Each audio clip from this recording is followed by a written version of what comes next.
Buenas, de nuevo Crack Bursátil. Recientemente, el mayor gestor mundial de fondos de cobertura, Ray Dalio, ha vuelto a pronunciarse sobre la situación geopolítica, económica y social que el mundo está atravesando. Y en esta última entrevista habla de los 5 principales conflictos que se están produciendo en este momento. Por ello, te dejo ya con sus últimas y reveladoras declaraciones. El orden mundial se creó en 1945 al final de la Segunda Guerra Mundial y una guerra civil puede generar un nuevo orden dentro de un país. La Guerra Civil China produjo el comienzo de su nuevo orden en 1949 y eso es como un nuevo comienzo desde cero. Las guerras siempre llegan a un fin y una guerra es una lucha por decidir cómo funciona el sistema, así que comenzamos por la guerra. Después de la lucha por cómo funciona el sistema hay un gran apalancamiento, pero se deshacen de muchas de las deudas y el sistema empieza de nuevo y entonces hay un nuevo poder. En los Estados Unidos el nuevo orden mundial era un orden mundial estadounidense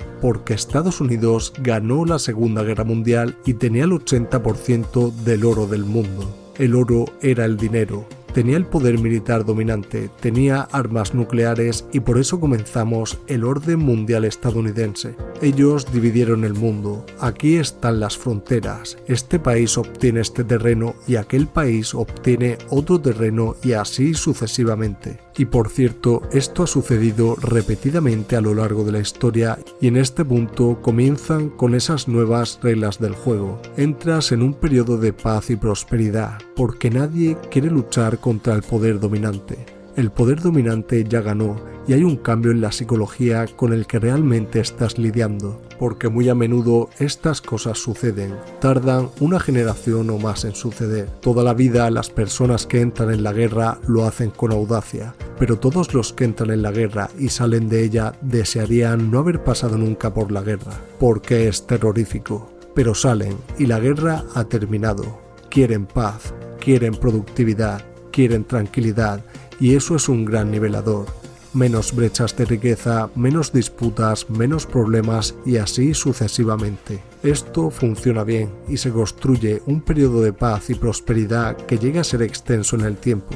Pero durante esa paz y prosperidad cada vez se va produciendo más y más prosperidad y cada vez se apuesta más por ese crecimiento y esa prosperidad. Y la gente confiada en la prosperidad se endeuda más y entonces ves que los niveles de deuda aumentan y ves que naturalmente cuando llega la prosperidad llega de maneras desiguales y algunos se enriquecen más que otros y entonces aumentan las brechas de riqueza y luego esas brechas de riqueza crean cada vez más brechas de oportunidades. Esto ocurre porque las personas ricas tienen más recursos para educar a sus hijos y darles beneficios y eso sucede durante un periodo en el que la economía se endeuda más. Por supuesto, a medida que avanza el tiempo, otros países también aumentan.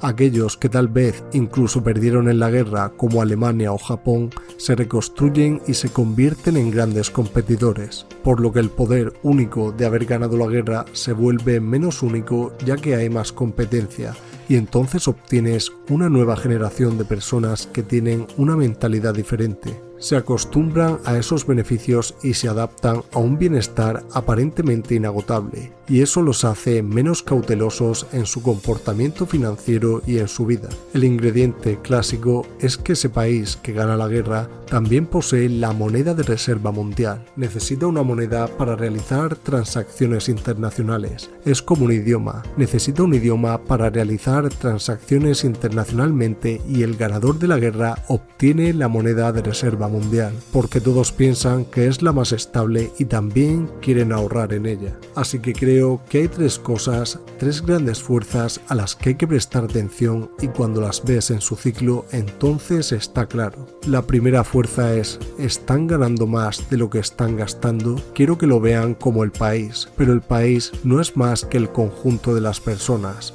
Y por lo tanto quiero asegurarme si el país gana más de lo que gasta y genera ahorros o si gasta más de lo que gana y crea deuda, porque las deudas de un hombre son los activos de otro hombre y cuando alguien tiene esos activos significa que depende de la productividad del otro hombre y se está produciendo mucho más de ese dinero en deuda. El dinero pierde valor a medida que se endeuda más para producir ese poder adquisitivo.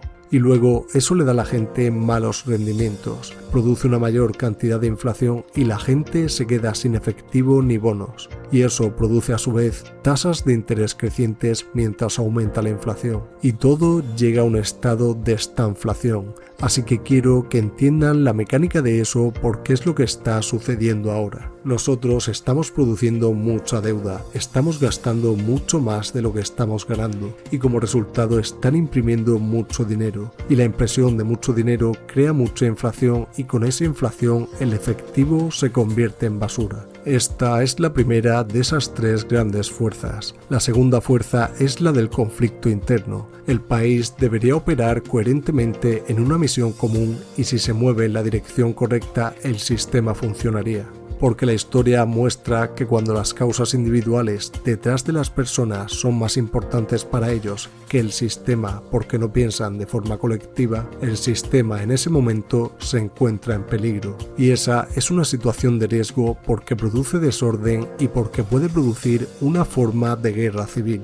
Estos momentos en los que tenemos una polaridad cada vez mayor en la política muestra el populismo cada vez mayor de la izquierda y el populismo de la derecha, y los populistas quieren luchar por su lado, no son moderados. Los moderados quieren trabajar juntos para tratar de encontrar un compromiso que sea mejor para todos. Los populistas atraen a su multitud diciendo que están luchando por ellos y que lucharán con el bando rival y esa lucha es una amenaza para el sistema. En la historia, por ejemplo, vimos 4 democracias en la década de 1930 que eligieron convertirse en dictaduras tras los conflictos. Y en la actualidad tenemos un sistema en el que es posible que en las elecciones ninguna de las partes acepte perder y entonces el sistema se pondrá en peligro. Y veremos cómo los moderados abandonan el sistema pero no quieren que seas moderado, quieren que seas de un bando y te enfrentes al bando rival.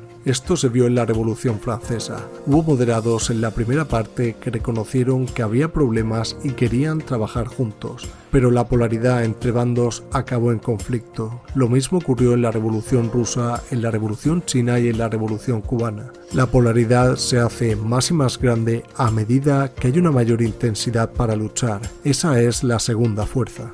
Y la tercera fuerza es el surgimiento de una gran potencia, la fuerza geopolítica que estamos viendo hoy con China y Rusia. Porque cuando el poder de un país disminuye, cuando nos debilitamos financieramente o entramos en conflicto entre nosotros, se crean mayores vulnerabilidades. Y siempre existe el poder competitivo que aprende cómo volverse más fuerte. Hay una competencia ya existente y luego está la nueva competencia. Y, a medida que se fortalecen, desafían más a la potencia existente. Esa es la dinámica que estamos viendo, los eventos que sucedieron en Ucrania.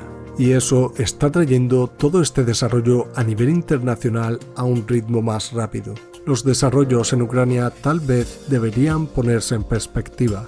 Hay una relación muy estrecha y un objetivo común entre los rusos y los chinos, por lo que hay una competencia en el mundo por el poder y hay una potencia mundial dominante que se percibe como demasiado controladora. Y hay 5 tipos de guerras que entran en juego aquí. Hay una guerra comercial, hay una guerra tecnológica, hay una guerra de influencia geopolítica, una guerra de capital y luego hay una guerra de disparos militares y estamos en las primeras 4 de esas guerras. En esta competencia con China estamos en una especie de guerra de disparos con Rusia y Ucrania. Así que estamos en esos lugares particulares y la guerra de capital son las sanciones. Y la forma en que trabajan es desconectarse para producir dolor económico al no permitirles obtener su dinero o no permitirles obtener bienes que puedan importar. Y esto ha sucedido a lo largo de la historia como ya ocurrió en Japón. En el bombardeo de Pearl Harbor, Estados Unidos cortó el suministro de petróleo de Japón y también confiscó sus bonos de la misma manera que está sucediendo ahora,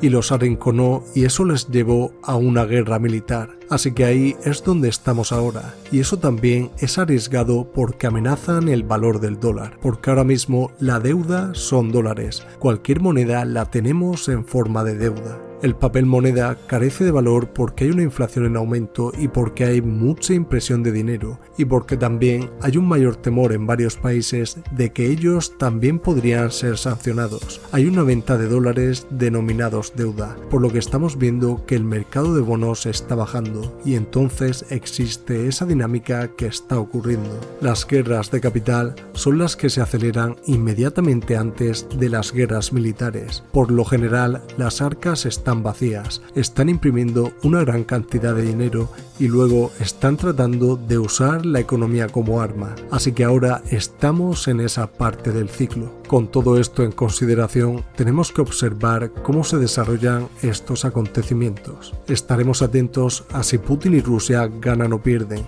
Ganar para Rusia sería que Ucrania se mantenga en una posición neutral y que Rusia tuviera el control mientras que Putin continúa en el poder, y eso a su vez sería visto como una derrota de los países occidentales. Otro desarrollo es el poder de las sanciones estadounidenses porque Estados Unidos controla la moneda de reserva mundial, y el dólar es un arma en esta guerra que determina el poder de Estados Unidos. Todo el mundo ve enormes conflictos mundiales que irán a más. Todos los lados se están preparando para una guerra, por lo que la psicología debería cambiar y está en proceso de cambiar, pero hace falta tiempo.